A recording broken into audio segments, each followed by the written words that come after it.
함께 출애굽기 20장부터 26장까지의 말씀을 통해 하나님께서 우리를 얼마나 사랑하시는지, 또 하나님께서 우리를 얼마나 가까이 하시는지를 함께 살펴보고자 합니다. 특별히 오늘 이 새벽에 하나님께서 우리에게 계명과 또 소망을 주신 이유를 살펴보며 복음의 진리를 깨닫는 시간 되시기를 간절히 소망합니다. 이스라엘은 홍해를 건넌 지 얼마 지나지 않아서 시내산에 이릅니다. 하나님께서 모세에게 약속하셨던 바로 그 자리, 내가 이 산에서 하나님을 섬기리라 말씀하셨던 바로 그 기점에서 다시 서게 된 것입니다. 그런데 이번에는 전과 비교할 수 없는 방식으로 하나님께서 임하십니다. 불과 연기, 천둥과 나팔 소리, 흔들리는 산들, 이 모든 것이 하나님의 거룩하심이 그대로 임하였고, 그 거룩의 무게 앞에서 백성들은 떨 수밖에 없었습니다. 그러나 이 두려움은 하나님이 멀리 계신 분을 보여주는 것이 아니라 오히려 너무 가까이 오셨기 때문에 느껴지는 거룩의 충격이라는 것입니다. 인간의 죄와 연약함 사이로 뚫고 들어오시는 하나님의 강렬한 사랑의 표현인 것입니다. 그 순간 하나님께서 모세를 부르시고 백성의 대표자로 그를 산 위로 부르셨습니다. 그리고 가장 먼저 주시는 것이 바로 십계명입니다. 십계명은 하나님 나라 백성의 삶의 근본이 되는 기준이고 표준입니다. 그리고 무엇보다도 십계명은 하나님의 마음을 담은 말씀이었습니다. 이스라엘이 지켜야 했던 수많은 규례와 법도들 가운데 바로 그 중심에 십계명을 놓은 이유는 명확합니다. 하나님과의 관계, 그리고 이웃과의 관계를 통해 우리가 하나님의 백성이라는 사실을 삶으로 드러내라는 것입니다. 본래 율법은 무거운 짐이 아니라 구원받은 백성이 걸어가야 될 자유의 길이었습니다. 하나님께 붙들린 자가 어떻게 살아야 하는지 보여주는 거룩한 방향이었습니다. 그 후에 하나님께서 이스라엘에게 주변 나라들과는 전혀 다른 기준의 삶을 주시기 위해 특별한 규례들을 더하여 주십니다. 사회적인 약자들을 보호하고 우상으로부터 멀어지게 하며 공동체가 거룩함을 잃지 않도록 하는 하나님의 지혜의 규례가 담겨 있습니다. 그 당시 주변 중동 국가에서도 다양한 법령이 있었습니다. 그런데 그 법령에 비해서 이 하나님의 이 십계명은 놀랍게도 그 땅에 있는 정말 어렵고 힘든, 그리고 보호받지 못하는 사람들을 위한 그런 굉장히 고차원적인 그런 율법이었고, 또 이 공동체가 주 안에서 하나 되어서 이제는 이 공동체가 주 안에서 거룩함을 잃지 않도록 하는 그런 특별한 하나님의 정신이 담겨 있었습니다. 하나님은 이스라엘 전체가 너희는 나의 백성이라는 그 언약의 흔적을 새기고 계신다라는 것입니다. 이 말씀들은 단순한 명령이 아닙니다. 하나님께 속한 백성이 어떠한 가치관과 어떠한 기준으로 살아가야 하는지 알려주는 사랑의 안내서라는 것입니다. 이 말씀들을 모두 기록한 모세는 산 아래에 내려와서 언약서를 백성 앞에서 낭독합니다. 백성들은 한 목소리로 우리가 여호와께서 말씀하신 모든 것을 준행하겠습니다라고 고백합니다.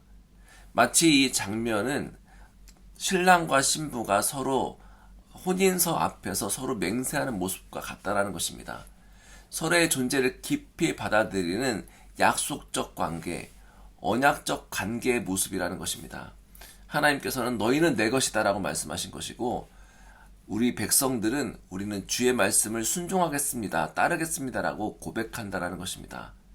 서로에게 자신을 내어주는 언약의 순간이며, 이스라엘이라는 공동체가 하나님과 어떠한 관계, 특별히 생명의 관계, 친밀한 관계로 들어가는 놀라운 은혜의 시간이라는 것입니다. 그러자 놀라운 일이 일어났습니다. 하나님은 모세만을 부르신 것이 아니라 아론과 그의 아들들, 그리고 이스라엘 장로 70인을 함께 초대하십니다. 죄인인 인간이 하나님의 임재 앞에 나아간다는 것은 있을 수 없는 일이었지만 하나님은 그들을 직접 불러서 함께 먹고 마시는 자리로 초대하신 것입니다. 성경은 그들이 하나님을 배웠으나 하나님이 그들을 치지 않으셨다라고 기록합니다. 이것은 하나님께서 언약 가운데 있는 백성을 죽음이 아니라 생명으로 대하신다라는 뜻입니다.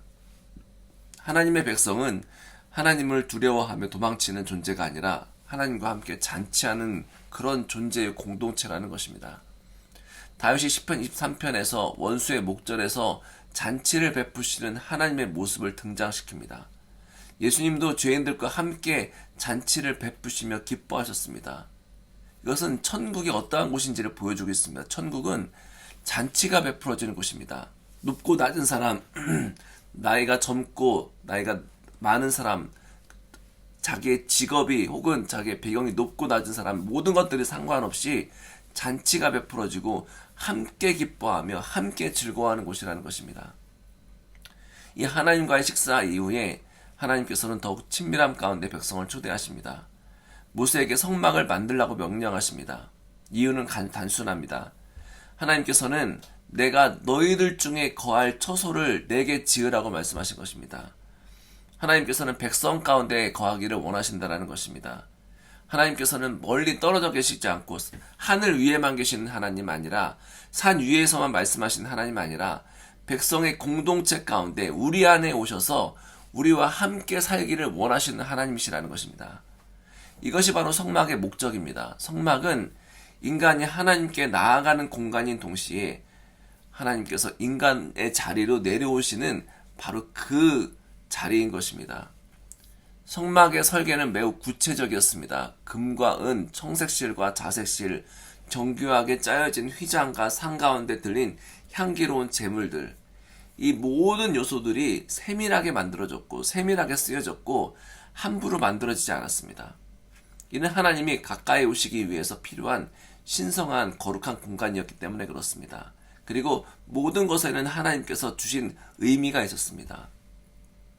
또한 죄 많은 인간이 하나님과 함께 머물기 위해서는 죄의 대속을 위한 동물의 피가 필요했고 희생이 필요했습니다. 그래서 성막은 늘 희생의 냄새가 배어 있었습니다. 그러나 동시에 하나님의 향기, 임재의 향기가 그곳에 머물러 있었습니다. 왜냐하면 성막은 심판과 은혜가 동시에 만나는 자리였고 하나님과 인간의 만남이 이루어지는 거룩한 공간이기 때문에 그렇습니다. 이 모든 흐름과 이 모든 것들은 결국 예수 그리스도를 보여주는 예표입니다. 예수님께서 이 땅 가운데 오시는 길을 예표하고 있습니다. 성막은 그림자였습니다. 참 성막은 바로 예수님이십니다.